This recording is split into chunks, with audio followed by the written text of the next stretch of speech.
Sweet hour of prayer. What does that mean? Does it mean to pray for a whole hour? Or could it possibly mean it's just the hour whenever you pray? Not necessarily a whole hour. With this busy schedules that we have, that's not always possible. Or is it? Because I once heard somebody say, when somebody tried to say, well, I don't have time to pray. No, you don't have time to run errands. You don't have time to cook. You don't have time to wash dishes. You don't have time to do laundry.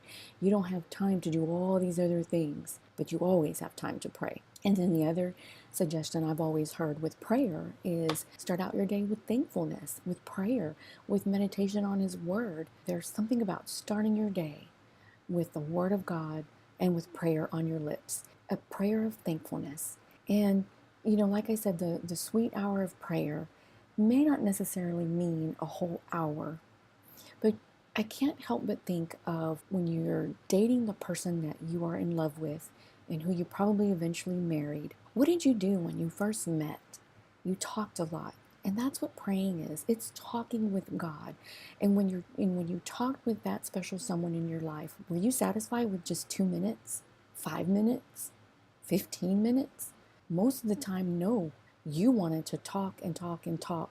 And if you waited until the end of the day after you were home from school or work or whatever it is that you're doing, you probably talked for an hour, 2 hours. You couldn't stop finding things to talk about because you were learning about each other. You were so interested in each other. And that's the way it is with the Lord. When you're first living for God, or when you're first learning about God, or when you're first, or you maybe have been living for God a long time, but you want to get to know Him better. And that's the way it is with Him, the way it is when you fall in love with that special someone. You can't get enough. And the more you talk to that person, the more you communicate, the more you want to. And when you do that with God, you may find yourself praying and talking with Him for more than an hour. And then the more you get to know Him, maybe it won't be for an hour at a time. Maybe it'll be just for 5 minutes, 10 minutes. We can pray all throughout the day. We can't say that we don't have time to pray. We don't have time for all those other things that go on in our lives. Not that they're not important. We need Him. That prayer, that communication is more for us than it is for Him. He loves hearing from us. He wants to hear from us because He wants to know, He wants to hear from you. Does He already know it all? Well, of course, He's omniscient. He's an all-knowing God.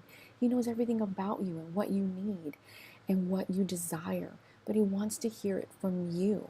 This is the hour of prayer. If I'm praying right now, it's an hour of prayer, the sweet hour of prayer. Will it last a whole hour? Maybe not. And that's okay. First, you want to start out your day with prayer. When you start your day in prayer, it sets the pace, the tone for the rest of the day.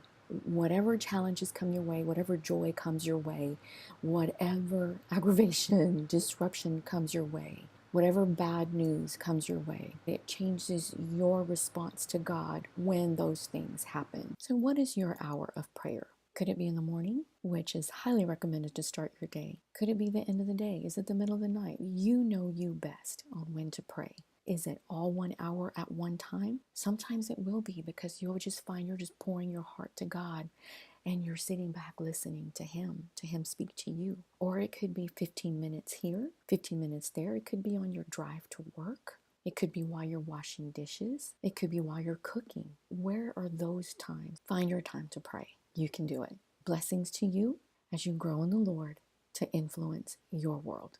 God bless you.